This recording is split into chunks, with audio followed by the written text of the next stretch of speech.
Please join me in welcoming Governor Roy Cooper.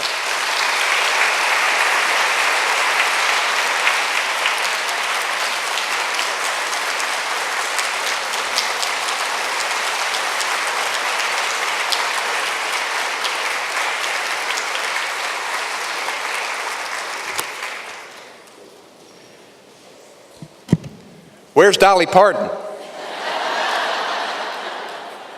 She didn't hear me. For those of you who don't know, Dolly Parton came to our great Smart Start annual celebration to help us raise money, and we were grateful to have her. Cindy, thank you for your leadership. Pat Denny, thank you for your leadership. I'm grateful to have Susan Perry Manning, who is the Deputy Secretary over at the Department of Health and Human Services, who works with Dr. Mandy Cohen, who is our Secretary. And you can't come to a Smart Start conference without thanking my good friend, Governor Jim Hunt, who helped to begin Smart Start.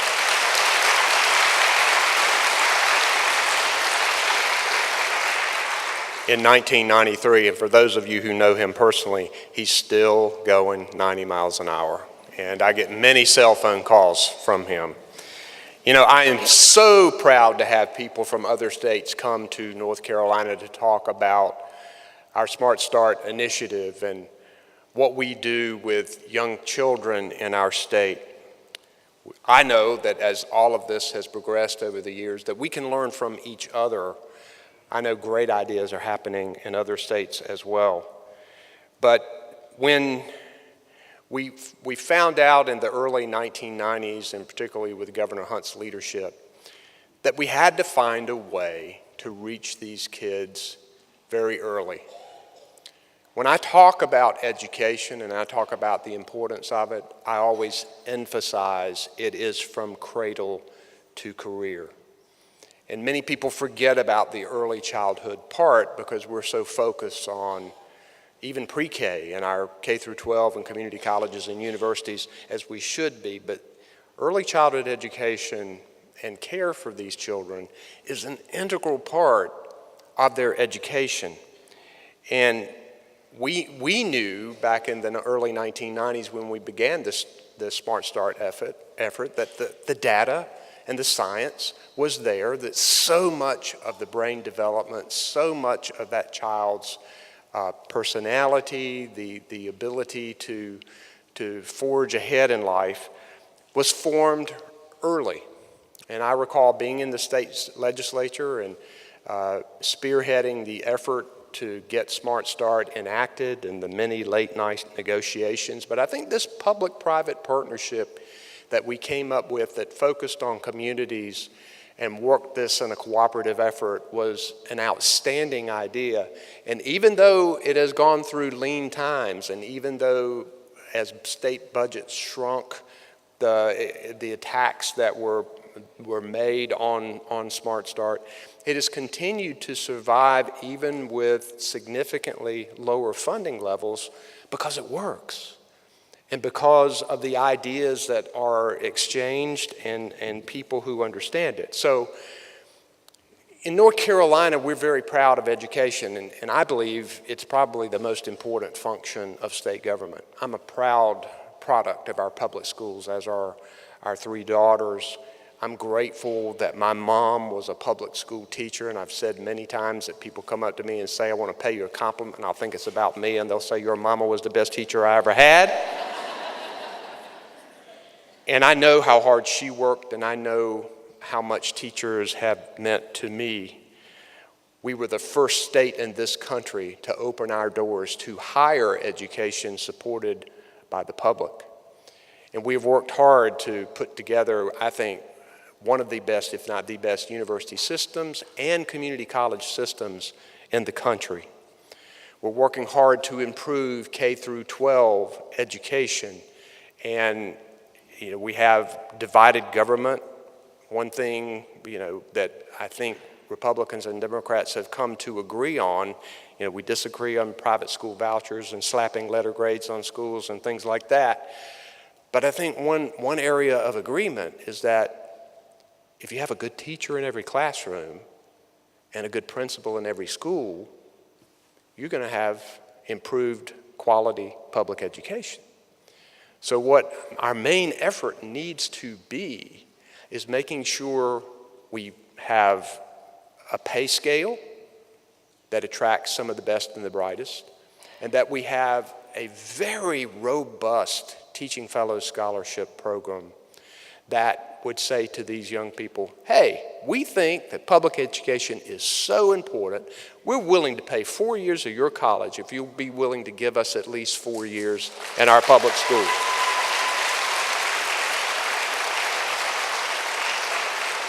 That lifts the level of respect. That sends a signal from the state, this is important. Even people who don't get these scholarships begin to realize that this is an important career. I have two daughters who are doing other things. I have one daughter who's considering public education, and the other two turn to her and say, you just want to be Dad's favorite. Every classroom I go into in public schools, I'll ask the question, how many of you are considering being an educator or a teacher when you grow up? Early classes, a lot of hands, later classes, not so many. What we need to do is to make sure we expand that pipeline, restore master's pay, make sure we pay our veteran teachers, make sure that we have the things that attract and retain the very best. So we're going to continue to work on those issues. And if you look at my budget, you'll see what I think about public education. I always tell people when they talk about how much they love public education and how much we've got to do it, I just ask them one question, show me your budget. Let me see your budget. It is a reflection of our priorities.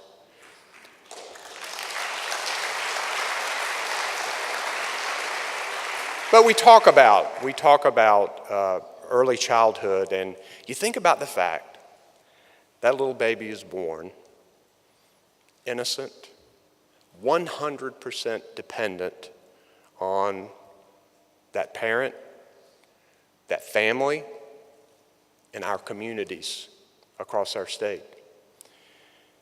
We need to make sure that we do what we can to see that that child is free from abuse and neglect, has proper health care, has proper nutrition, avoids adverse experiences as much as possible, is exposed to intellectually stimulating early childhood education, and that we train the parents about what things that they need to do. My wife, Kristen, has been for years a volunteer guardian ad litem. So she sees difficulties in families and how tough it is for kids.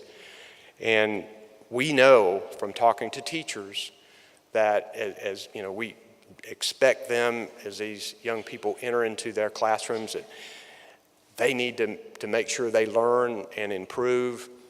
And so many times these young people are suffering from adverse experiences at home, suffering from homelessness. And I know I've tutored and mentored for many years in our schools. I tutored one young man who really didn't know where he was going to be living from one day to the next. Picked him up in a hotel for a couple of weeks, at a grandparent's house for a week. Some of these young people come from unbelievably difficult situations.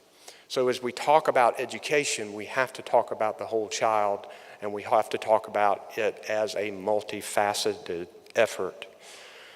This is why I support Smart Start. This is why I put an additional $35 million for the next 2 years in my budget for Smart Start.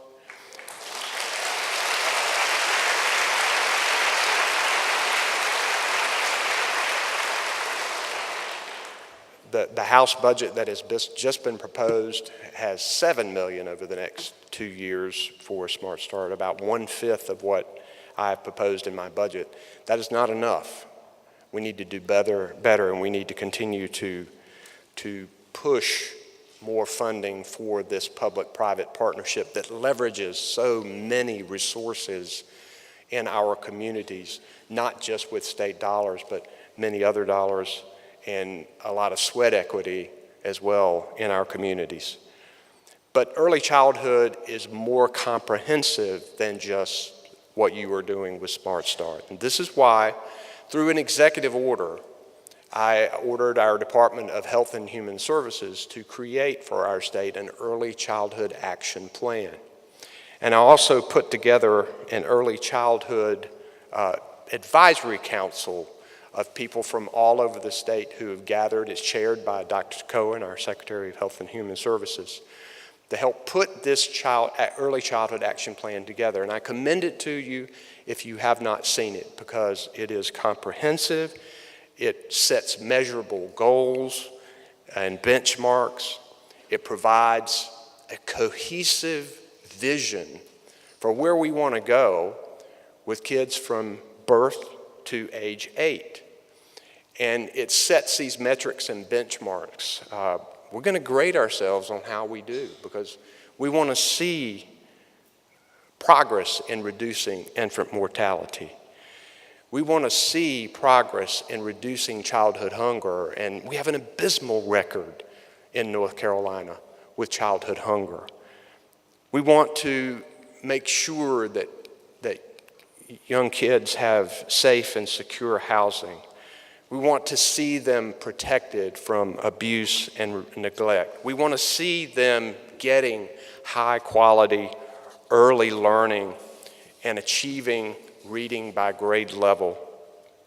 And so in addition to my budget with the $35 million for Smart Start, we have provided $95 million in early childhood education and development. We provided for 2,300 more child care subsidy slots, which we need. We've also, in our pre-K, we've all been pushing to try to get rid of the waiting list for pre-K, but we know one of the problems that is developing is that we don't have enough of it because there is not enough reinvestment to encourage more pre-K slots. So, you know, it's a lot more fun to talk about reducing a waiting list, but we know even when you have eliminated the waiting list, which we have at one point, there's still a lot of kids who are not getting advantage of pre-K because there aren't enough places for them to go. So we have provided in our budget a reimbursement rate of increase by 8% in our pre-K and administrative by 2%. To encourage more pre-K being developed across our state. And all of that together with the continued emphasis on early childhood, I think will be important. That, you know, there's a reason that technology CEOs of big companies went over to the legislature and out of all the things they could be lobbying for were lobbying for pre-K. I mean, they get now that it starts very early. We know it starts earlier than pre-K. We know that it really starts during pregnancy with the mom, but you know, we have to focus on at the cradle because of all of the things that child experiences. One other thing that I think is truly important to the health of our children is, I don't know about the people who have come from other states, but unfortunately, North Carolina has not yet said yes to Medicaid expansion. We need to do that in North Carolina for a lot of reasons.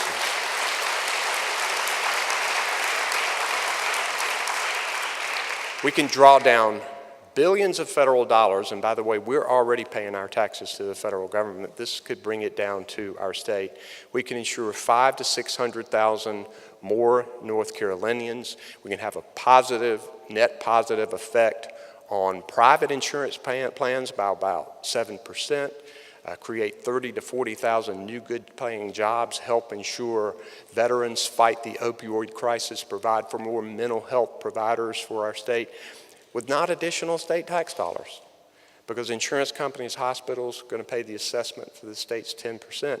I mean, this is a win, win, win. Think about how this affects children, because if the parent doesn't have health care, that child is not going to be as healthy. If that child care worker who is looking after that child during the day doesn't have access to health care, that child care worker is not going to be able to do as good a job, is going to be sick more. This is the smart economic thing for us to do in North Carolina. It's also the right thing to do. And if we pull together and make our voices loud, there is bipartisan legislation over there that can help us get this done. I think it's one of the most important things we could do for the health and well-being of our state. My CEO mission statement is to have a North Carolina where people are better educated, where they're healthier, where they have more money in their pockets, and they have opportunities to live lives of purpose and abundance.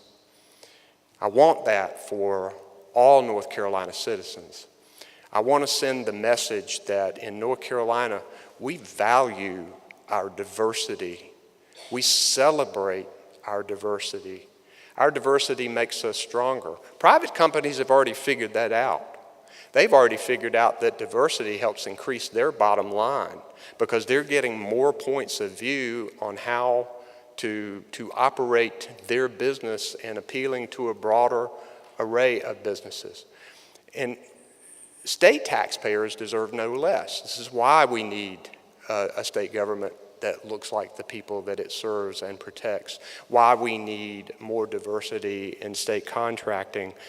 And we need leaders who will continue to encourage that diversity and fight discrimination instead of leaders who try to divide us based on all kinds of things that I think are not good for our state and our country. Let me say finally how grateful I am for you. As my grandmother used to say, you're doing the Lord's work. You are. Helping to nurture these children, giving them a better chance in life, helping them to eventually fulfill their dreams. What an amazing profession that you have chosen. All of you probably in different ways, but that's your ultimate goal. That's a great thing. And as governor of this state, I'm honored and humbled to do this job, and I want to put this education effort at the forefront of what we're doing here. Thank you so much for what you do. Thank you for the difference that you're making in the lives of children, and thank you for making this a North Carolina that works for everyone. Thank you very much.